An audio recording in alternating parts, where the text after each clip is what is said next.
right, welcome to the Garage Door. We have a special guest with us tonight hanging out in the garage, Jon Bermuda Schwartz. Jon, welcome and hello. Well, thank you. Nice to be here again. We are, We're on tour. yes. You are on We tour. I think you mentioned for the 43rd year. Is that correct? We started touring in 1983, and we have not stopped. And we're You going were to continue. 12, though. You were I just was 12, right? 10. I was 10. Al wasn't even born. I was Al, That's and right. no, we were much younger then, and we're much God, I'm going to be 70, Oh and wow. I still feel like I'm 60, so it's a good thing. Well, Jon, you do 2.5 hours a night, 2.5 to 3 hours, uh, isn't it? Is that uh, how long the show a, is? a little over two, and we beat our brains out, and we have costume changes, and it's a Oh yeah. production. I mean, it's like a rock and roll play. It's a rock and comedy. It's a multimedia rock and comedy extravaganza or I something. agree. It's a rock com. I got to see you guys in Louisville at the KFC Yum Center, and what a great show. It's Oh, always amazing to see you. It I will well, say thank you. I won't give anything away, but I will say your drum solos are the most technical, precision styled drum solos I've ever heard. It's the space between the notes. It is Like insane. 23 and a half hours between the notes from night to night is the best part. The anticipation is the Right. Now, Jon, what kid are you playing on tour? Being gearheads, we've got to ask this. What kid? I know it's Ludwig, but what kid are you playing on tour? What's the finish? I'm playing the new Sonics, which came out in I think 2019, and it's a cherry and a maple combination shell. And I'm playing the first kit I got from them. Actually, the only new Sonics I got from them. I only need one, and it's a digital oyster is the finish, and That's it's cool. it's stripes of black and like gray and off white, and it's just and the deal. It sort of looks like, and it didn't start out this way, but it sort of looks like if you took the oyster black, the Ringo finish, and digitized it, pixelated it, it would sort of look like that. But that's not where that came from. It actually came from, and that's a popular artistic design is having different strips of different tones Mhm. of different colors, and you have a big wall of that, and it's its own motif. Uh, I believe Uli Salazar from Ludwig was flying back from the factory in Monroe, North Carolina. He was at the Charlotte airport and going down one of these, trams, and they have a big giant video wall full of stuff. And one of the patterns on the wall was this black and gray and white, you know, thing. And he took a picture of it, and And they made the finish. they made the finish, and then it's like, oh well, that looks like oyster black if you were to digit. So they called it digital oyster, and that particular finish, and most of the new Sonics started out this way. The finish the is the outer ply. It's actually applied in the shell, so it's a Oh, 6-ply shell, and the seventh ply is the finish. So it is the shell. Oh It's wow. not put on there, and Right. sonically that evidently does something good. Uh, yeah, but besides, not that they don't know how to apply wrap, but you put wrap on a finished shell and it changes the sure. acoustics Sure. somewhat.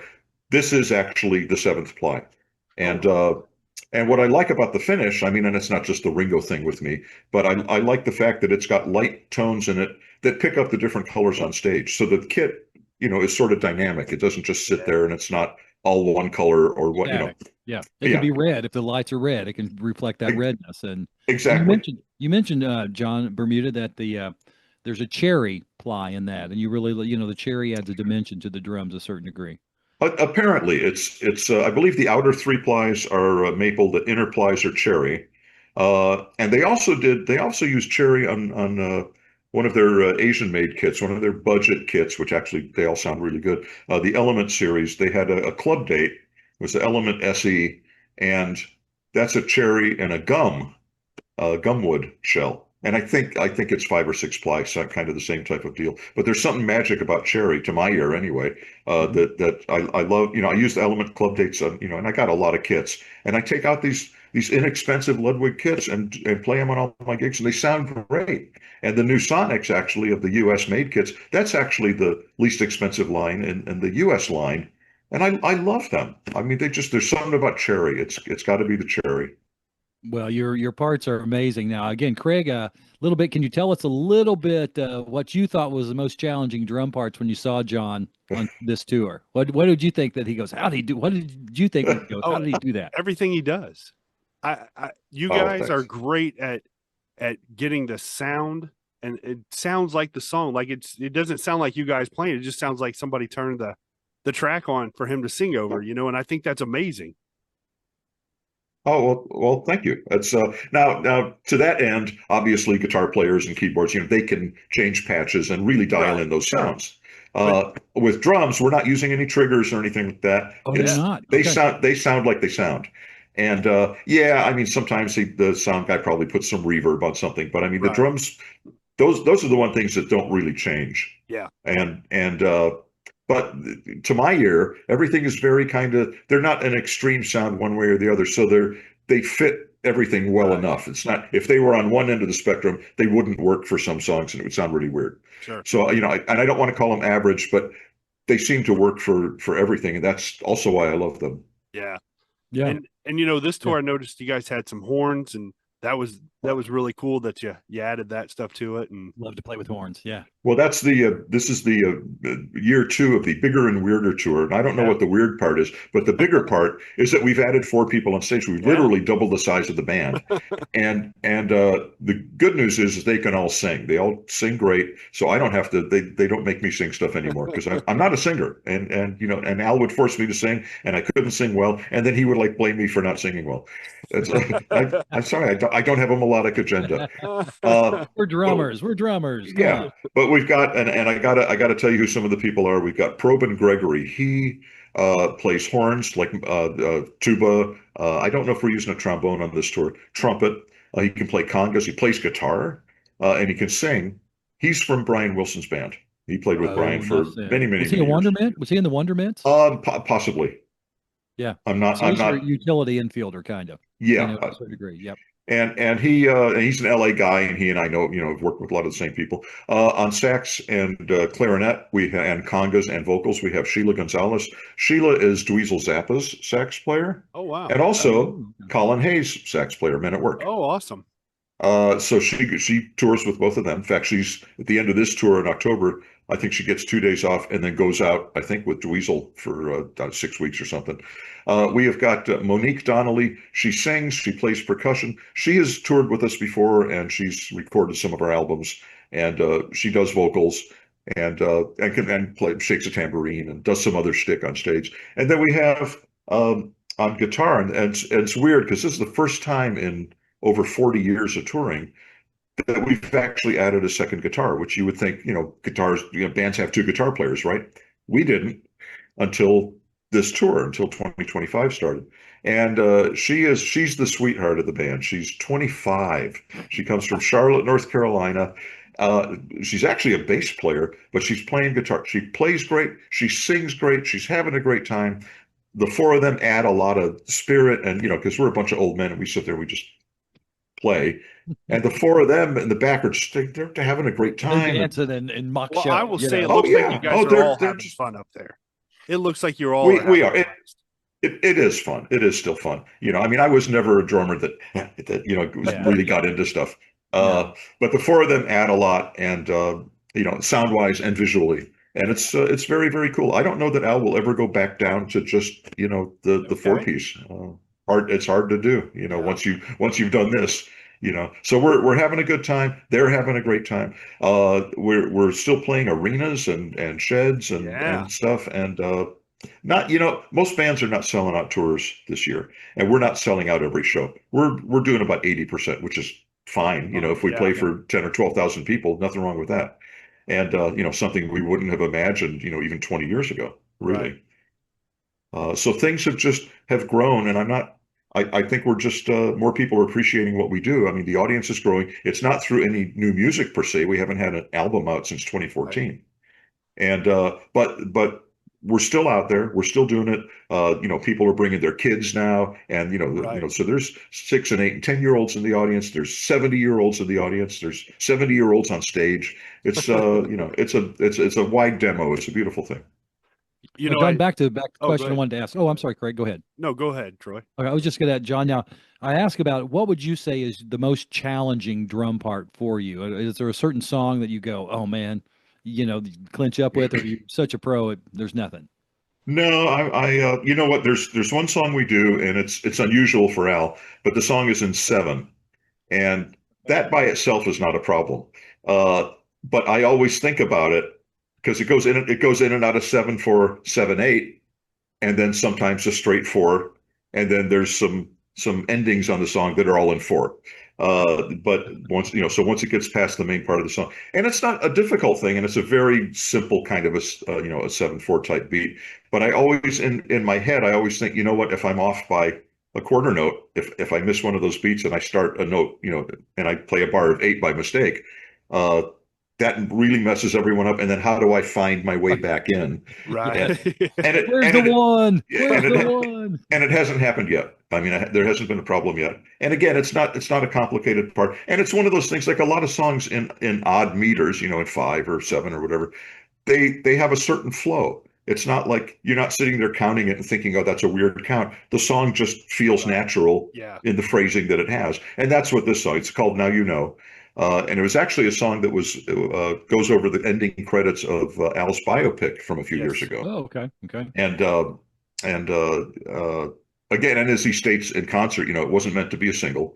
It sort of talks about it. It references stuff going on in the movie, and it was just was a new piece written for that movie. So that's a new song that we have, Right. without having an album per se. We have a polka medley that we cut just a couple of years ago that's also new. But in terms of a whole album's worth of material, it's been a while. Yeah. And I don't know that we would ever really put out a whole album again. I mean, Al has the freedom, not being on a label anymore, Right. which was his choice. Right. Has the freedom to record a song. He can promote it himself. He can get Apple Music to put it out there when he wants it to be out there. I mean, Right. that wasn't a thing, 10, 15 years Oh, ago. no. You got to have a label to tell them Sure. what to do. And now the artists, especially successful one like Al, can do all that stuff on his own, and which is all he needs, really. Well, you mentioned medleys, and you guys do a few different medleys through your set, and it's unreal that I don't know how you guys keep them all together, because I mean it all just flows so perfectly. Oh, well, thanks. There's with 14 albums of material out there, plus a few other stray songs, there's certain things that need to be represented, Right. but it's like we can't play everything. Yeah. And a big hit like Eat It and another big hit like A Surgeon are now represented in a medley. It's like, well, there's just not enough time to play the whole songs, Right. of everything we'd like to play, but they need to be represented. And so those are in the medley. It's all about the Pentiums, which was a fun song, and it was a single that ended up in the medley. Anyway, and the medleys are fun because the segues in them are a lot of fun. And some of that stuff is just we make some very radical tempo transitions, and it's all natural. It's all on the fly, and it's just like in our heads. And hopefully, we all pick the same tempo that night that to go from one song to the next. But that's a lot of fun, and it's 10 or 11 minutes or whatever to like bang out a whole bunch of songs. Yeah. And that's fun, and I enjoy the polka medley too, because there's so much going on in that. And now that's and hardly a secret that when there's a video running behind us and we're synced up with it, obviously we, or sometimes just me, are hearing a track. We're hearing the click to Right. stay with it, so it looks and sounds right. And that polka medley in particular, and when we recorded this, Al had it all mapped out. He had all these tempo changes, and some of them are very abrupt, and some of them are very gradual and maddening, and just like, and I some nights I have a good time with it, and some nights I can't keep up with it. It's like I forget, like the Taylor Swift "Shake It Off" at the end ends the medley. In our medley, it speeds up, and it speeds up radically, and in a very unnatural way, and so I have to force myself to stick with it, and maybe 4 out of 5 times I nail it. And then there's other times I find myself really chasing it and just like, God, this is faster than I thought. Or maybe I'm just tired at that point in the show. I don't know. I meant to do that. It's supposed to be that. Yeah. but you know what? It comes across well. Whatever we're Oh doing with yeah, the click, if it doesn't translate to the audience. right. It all sounds good, and I'm sure, I hope, sounds natural. We hear it, but Yeah. to the audience, it's like, oh yeah, that a lot of energy in that. Well, John, real I fast, took just to, my, oh, oh, go go ahead, ahead, Craig. Troy. I Oh, I was was going going to to say, say, I took yeah. my daughter to see Mandatory Fun when she was, I don't know, Mm. 10 or 11. And I mean, she sings along with all the songs, and now she's 23, and she came with us to the show, and she still sings all the songs. She loves it. Like it's so fun for me, because when I was her age, I was doing the same thing, listening to you guys and singing along. And so Oh, it's thank fun you. that she's picked it up and carried it on. And I think that you guys have a lot of that you're right. There were older people and kids and everybody at your show. So it's very family friendly, and we love that. Well, and we do too. I mean, I think I think he's sort of become more mainstream.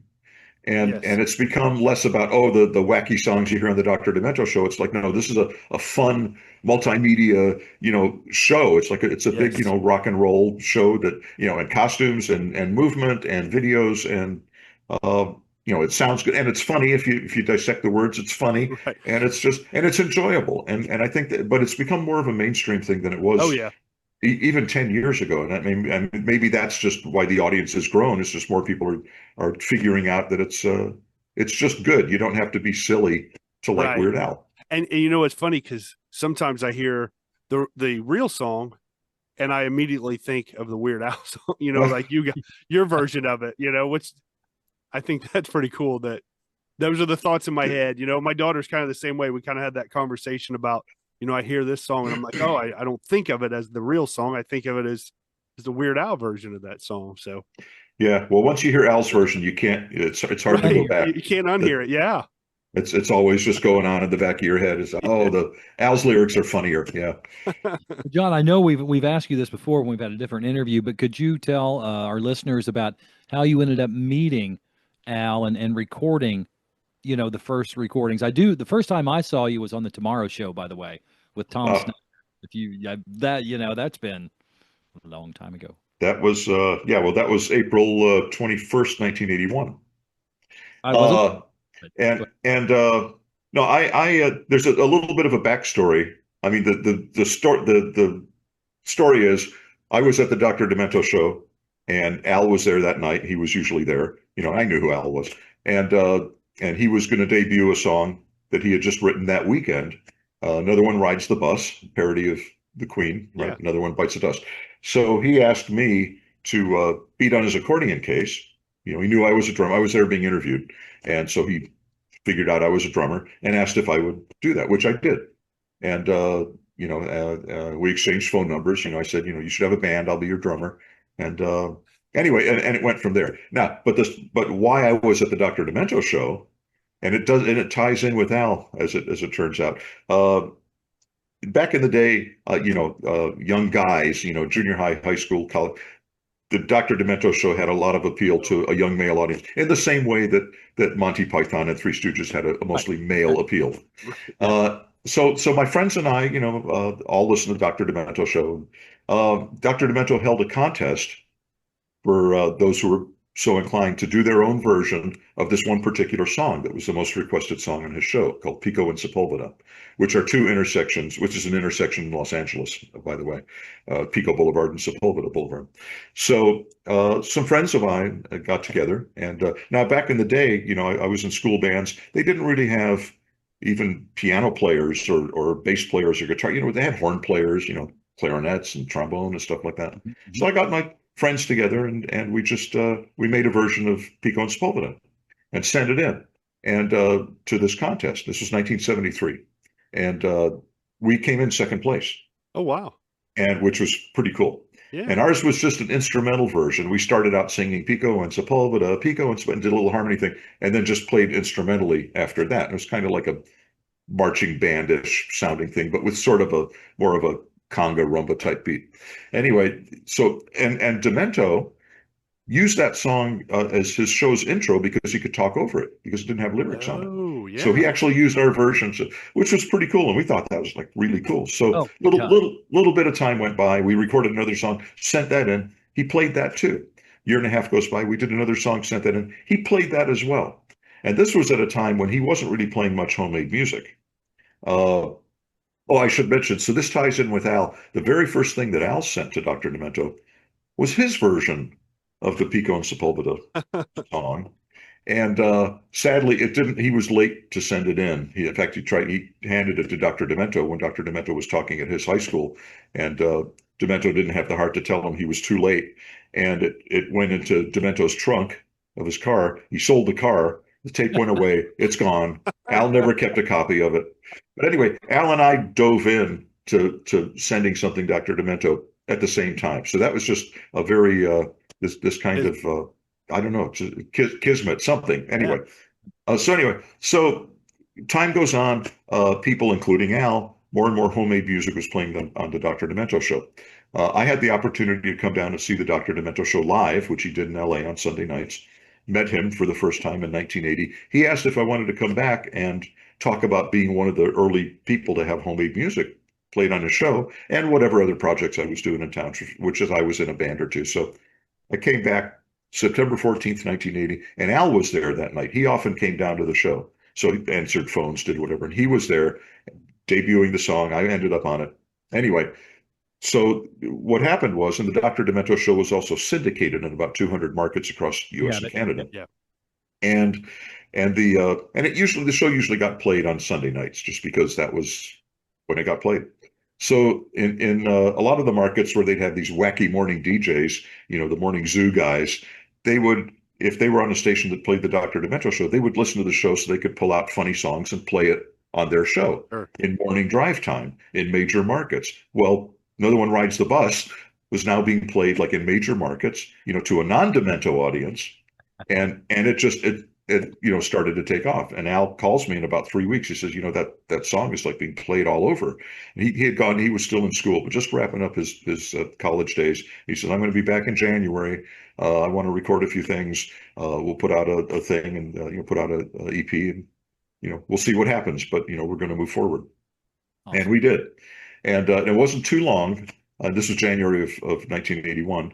And we did what became known as the Placebo EP. That had Another One Rides the Bus, had a recording we did called Happy Birthday, had a song he had recorded called Mr. Frump and the Iron Lung. It was just with accordion.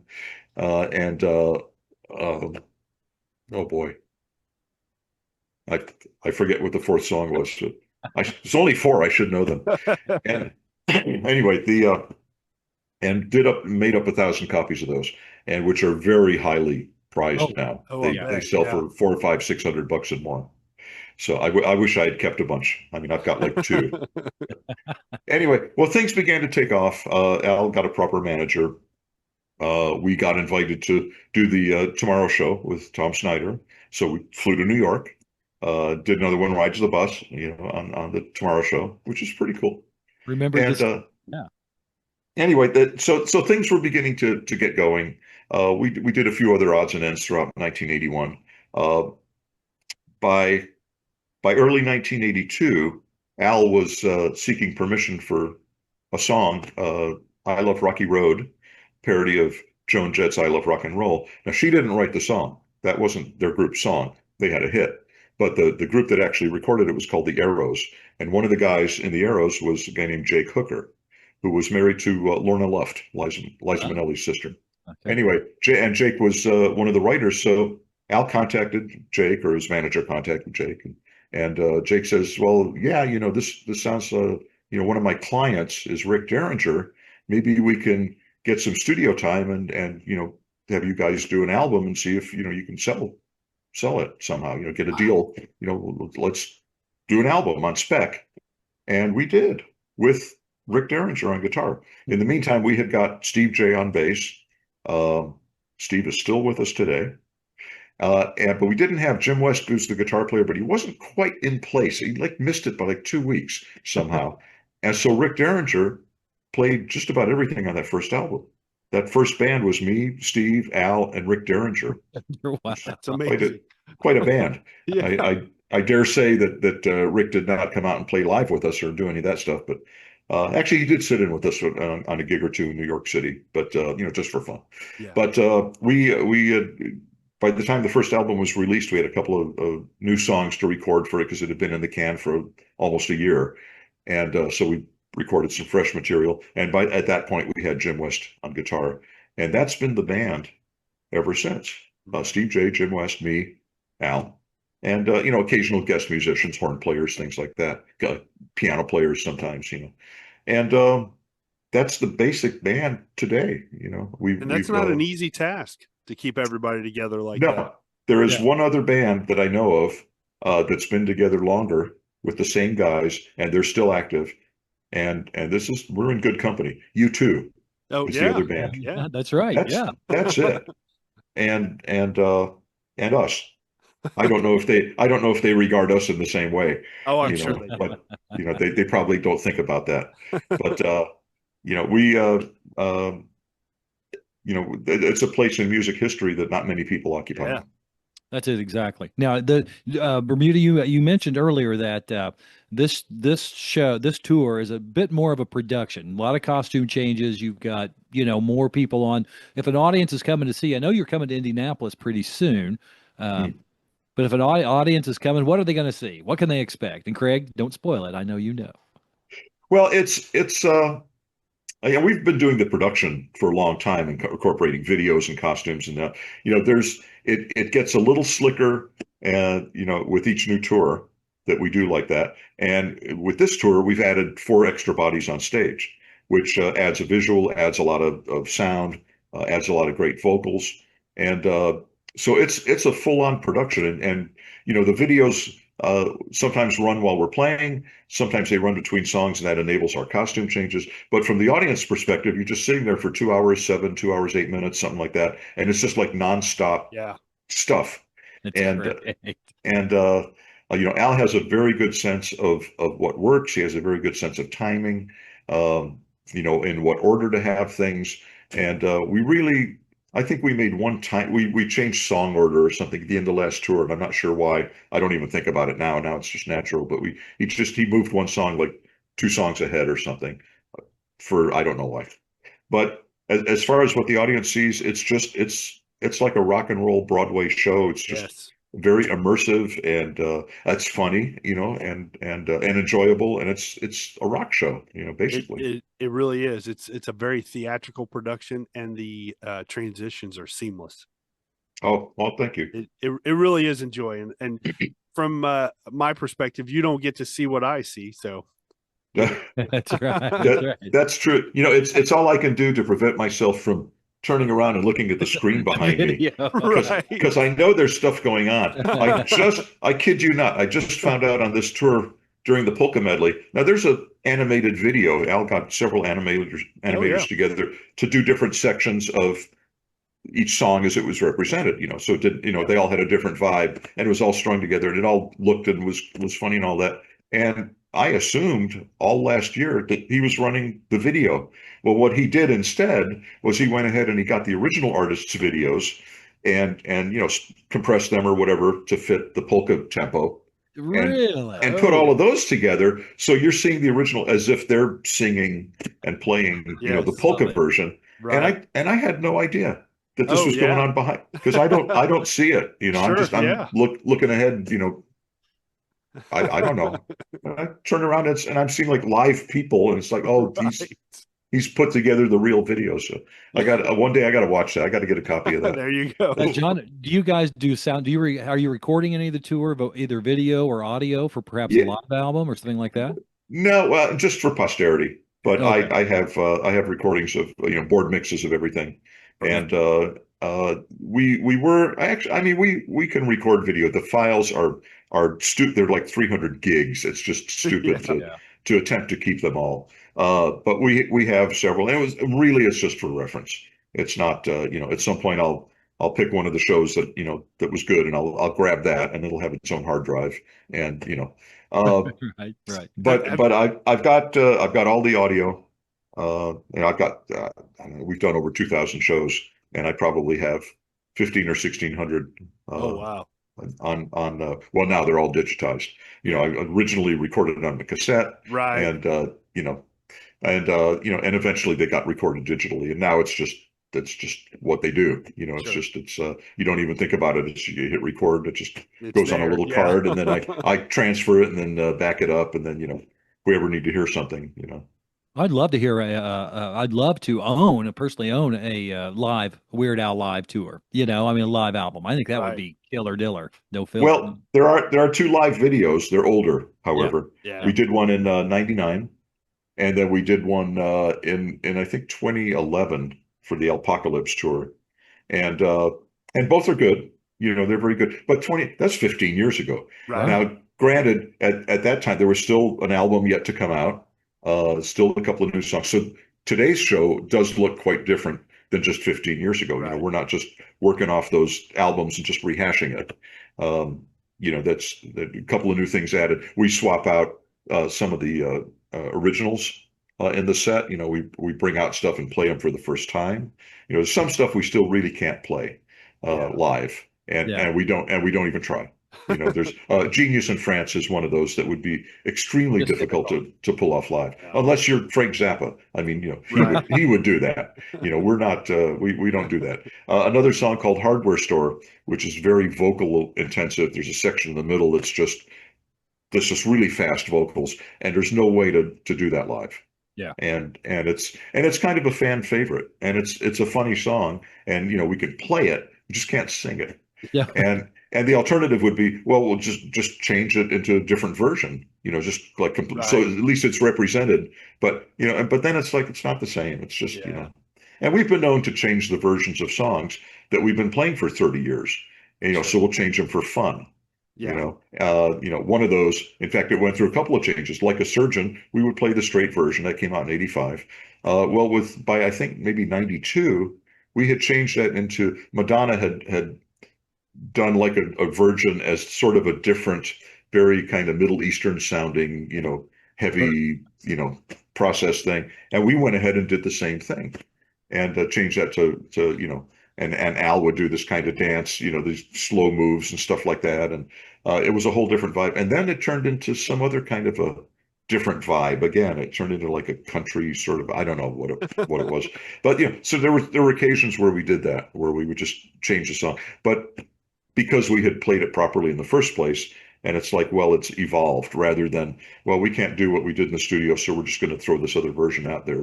I don't think would pass muster. I think they want to hear Hardware Store the way it is. Right. And we can't do it justice. So we're not. And frankly, we have a lot of other songs we could do without worrying about that one. Yes. Yeah. Oh, it's 14 albums plus worth of stuff. So. Right. It's amazing. Well, John, we don't want to keep you too much longer, but now you guys how long is the tour going to last? Well, this will go through mid-October. Okay. And it's a total of about 4.5 months total. We're going to take a short break in August, and but I think it's about 4.5 months of actual dates. It's 90 dates and approximately 5 a week. So it's like 18 weeks worth of travel. And then we got one other thing coming up at the end of October, actually, and that is it'll be Halloween. And it's going to be at the Greek Theater in Los Angeles, and they're going to show the UHF movie, except all of the music is going to be played by an orchestra and the band. Oh, that's awesome. And which we're going to have to, that's going to be very interesting. We haven't really started to work on that yet, so that's going to be an interesting That will be amazing. Deal. And that's there'll be some special guests there, and it's a very, very cool thing. So the guy who wrote the underscore for the movie, John Dupre, has I think he's rewritten or re-recorded. He's done some new thing, and this ties in with that. Oh, cool. So he'll be there conducting the group, and hopefully the band can keep up with them. And actually, we recorded a lot of the underscore as well. Anything that had that wasn't strings or horns. If it's guitar and bass and drums, we did all of those things. Yeah. There's a kind of a military marching sequence in there. That's me doing all of that stuff. And so, I mean, I assume that I'll be doing that too. Not just the rock and roll things like Money for Nothing is in the movie, where we're going to have to, play that in sync and correctly, and and it will be it'll be very cool. That sounds amazing. We're looking forward to that. And then as is Al's thing. We tour for 2 years, or during a Yeah. 2 year period, and we take the third year off, and that year will be 2027 will be off. And I presume, I haven't heard anything to the contrary, we'll be back out in 2028 and 29, Awesome. and Perfect. and we'll see if the theme of the show will stay the same. We've done a couple of tours where we've done sort of a stripped down, kind of a no frills tour. So Yeah. no costumes, no videos. We're just literally on stage the whole time, and mostly actually all originals. So it has appeal Okay. to the hardcore fans, and we're playing Yeah. smaller venues, theaters, Sure. and but again, without all of the stuff, we're just up there playing, and that's a lot of fun as well. It's cool to play all that stuff, and Yeah. those are parts that we made up rather than with the parodies where you're copying the Right. parts, Sure. which I like playing those, but I also like playing the stuff that I invented. Yes. And Yes. Yeah. so that's a pretty cool. I don't know if that's what we're going to do. Those tours were fun for us. Uh, I don't I don't know what he can do that can outdo this tour. Bigger, even bigger and even weirder. Maybe Right. I don't know. We'll Well, see. But I got the the plan jacket is. this year, so. Oh, nice. Oh, very cool. Yeah, the plan is to come back in 2028 and do it Perfect. some more. I Now, can't John, wait I to go want again. to remind everybody you are an author too. We did an interview back when your book came Photographer. out, still in print. Yeah. Any plugs on the book? Any action on that or anything like that coming out in the competition or? Well, nothing. What we're trying to do, and they exist. We're just trying to see them through. Is the first book, Black and White and Weird All Over. We updated. We added 27 new photos. I updated some of the text in there where I've learned some things in the last 6 years that I didn't know then. So I've gone ahead and made a couple of not corrections as much as added a little information that I got. Right. And they were printed up. It's a special tour edition. It's and they're in customs somewhere. There's I don't know if it's and it's not the book it's in a container with something that's a problem. Oh. And I don't know if it's a tariff thing or if it's some illegal goods or there's Right. termites in it or what. But the books were along for the ride and are sitting and they were supposed to have been ready a month ago. They were. They've been sitting somewhere and I don't know what's happening. And it's a tour exclusive. It's not something we can really sell anywhere else. We can't send them to stores or anything. Oh, God. So I'm hoping they come through, but that's kind of the new thing.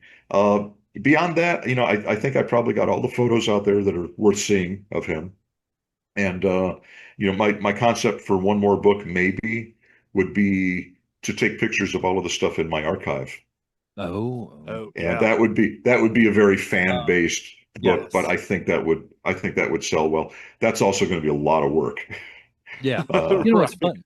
What's funny though is it seems like drummers like Bunny. Bunny's the archivist for Cheap Trick. I mean, he's all the shows. He's got everything recorded, and it seems like us drummers are kind of like that for some reason. Well, that's because we care. It's because we care. I agree.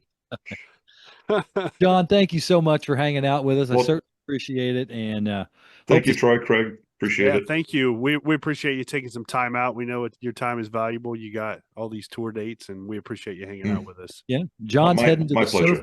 John's heading to the surf ballroom in Clear Lake, Iowa. I hope I come out alive. If Waylon asks you to take your seat on the plane, do it. Okay. Okay. All right. See you, John. Thank you so much. Thank you. Bye. Bye-bye.